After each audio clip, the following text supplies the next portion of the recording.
Hey, what's up, everyone? This is Starscream 1988, and today I'm bringing you a tour review of Bandai's Kamen Rider Dragon Knight.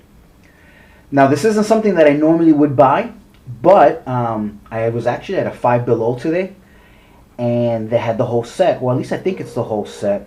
Basically, here in the bottom, they give you like a kind of like a not a SKU number, but it's like a reference number, and it starts at 3301, and it finishes at 3308, and looking at the back of the package at 3308, they're all pictured, and it doesn't go any further than that. So I think I have the whole set.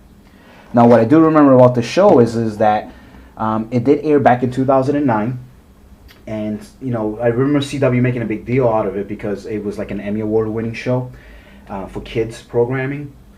Even though it's obviously brought in from Japan, but when they rewrite it and whatever, and I think the Emmy that it won was for costume design, from what I remember reading a long time ago.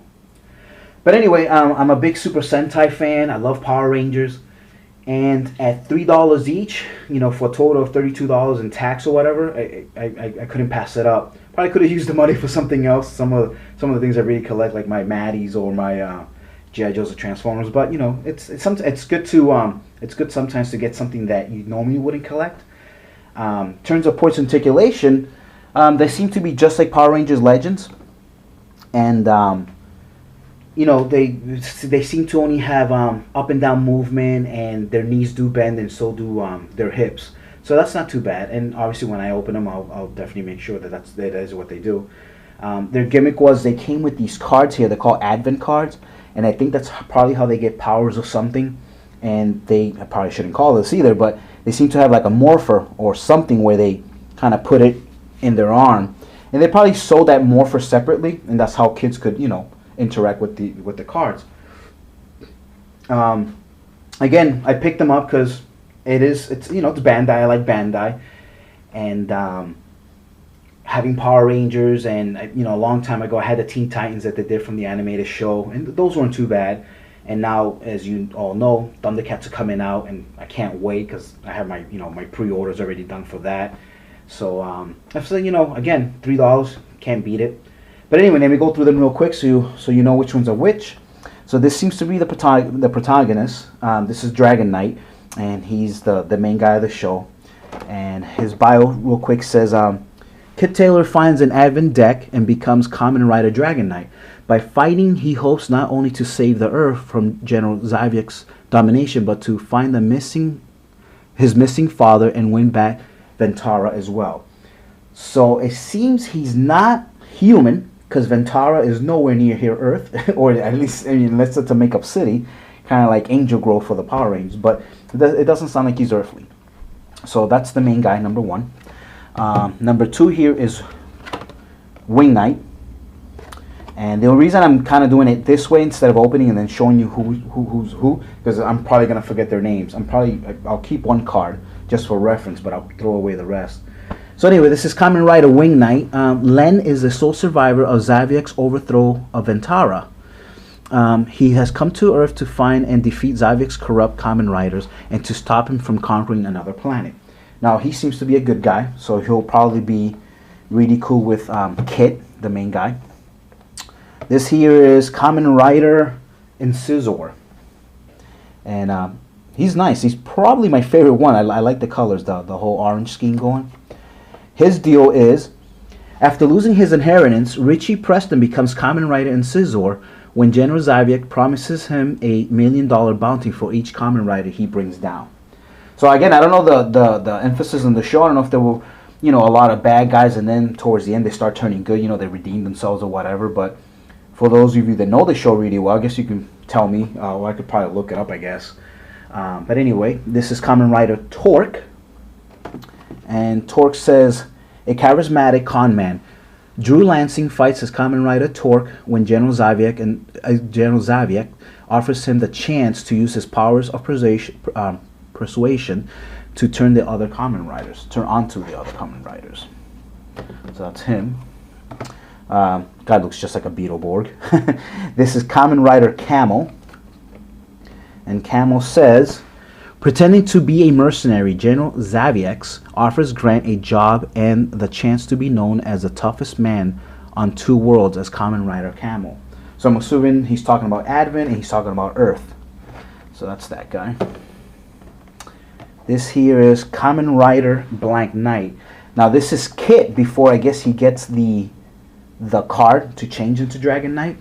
So Blank Knight is a temporary generic form that Kit takes on before he contacts the oh no, it is contracts with the dragon. Sorry about that. The lights are kind of hitting my face, so I can't really see it that well. Kamen Rider Sting, and this is the only pink one. I thought it was a girl, but apparently it's a guy. And there's nothing wrong with guys wearing pink, for those of you that like pink. Chris Ramirez jumps at the chance to become Kamen Rider Sting when a disguised General Xaviex enlists him to fight in a secret war against an alien invasion of the United States. So I guess this guy gets tricked. So that's Kamen Rider Sting. And last but not least is Kamen Rider Strike. The Strike comes with like a little cobra stick there, which is pretty cool looking. Xaviex came openly to Jakes, aka JTC, and revealed that he was an alien bent on conquering Earth. JTC, more concerned with his own freedom from the fate of his fellow humans, accepted and now fights for Xaviex as Kamen Rider Strike. So this guy was just a pussy. So he just, I guess, instead of fighting, he decides, oh, I'll join you. And when you kill all the Earthlings, I guess I'll be next. But whatever. So again, I didn't see the show, so I don't know what happened. But yeah, so that's basically all 8 of them. And I guess I'll open them up next, and we'll go from there. Cool. All right, so here we have them open, and as I said, I put all 8 of them on display. They're pretty cool. I'm pretty happy with them. Obviously, I played with them a little bit as I pause it into this next scene. But this is basically what they do. So, here you got the leader, the Dragon Knight, the main protagonist. And basically, he moves his arms this way. He can move his knees, his legs. It's pretty cool. And obviously, his arms go around. He has no articulation in his elbow, which would have been nice, but hey. And head turns all the way around, goes up and down. So it's pretty cool. I like the fact that at least the hands move, so you can kind of, position them and whatever, do some cool poses. So it's pretty cool. So one thing that's pretty nice, I don't know if you can kind of see it. Again, my lighting, I gotta get some good light. But you can see the symbol on his belt there, and it's that dragon symbol. So that's, and it's unique to every single character. And there's his card reader, I guess, whatever it is that they use. He seems to be the only one with that particular reader, because nobody else has it. So I guess that was his thing. And there's a Taurus one for Torque, which is pretty cool. So he's the only one with a gun, or like a blaster. So.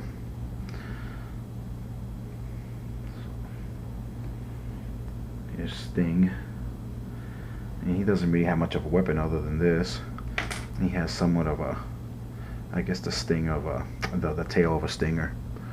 So he's the only one that has that.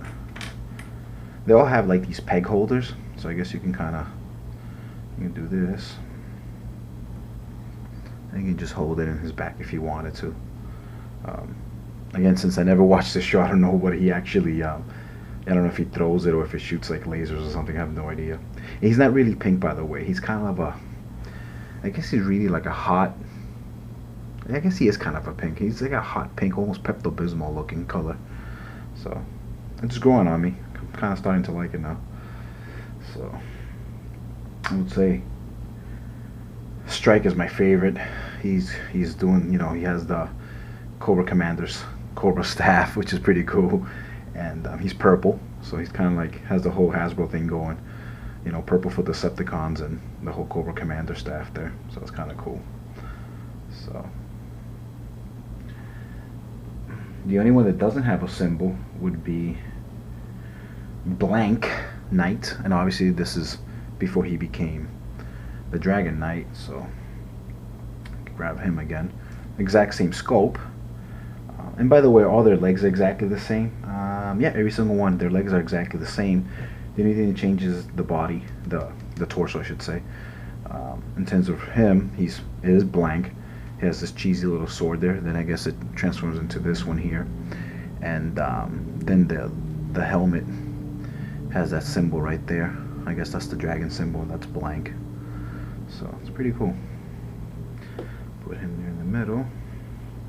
Actually, I'm gonna put him there. Let's compare green. So there's my the bug one. Here is Samurai Ranger, Green Ranger. So you can see the size comparison. And here's a Legends Green Ranger Tommy. So they are bigger than the Kamen Riders, but you know, they're still in the same scope, I guess, in terms of size. 3¾ inch. These guys are actually 4. That's more of a 3. I guess that's a 3.5. But yeah, that's basically it. That's your Kamen Rider set. Again, 2 years late, but picked them up today, like I said, and I think it's a good bargain. I'm pretty happy with them, and like I said, they're gonna look really nice displayed together with my Power Rangers and whatever not. I'll probably have like my little area for Japanese type toys. So, but anyway, that's that.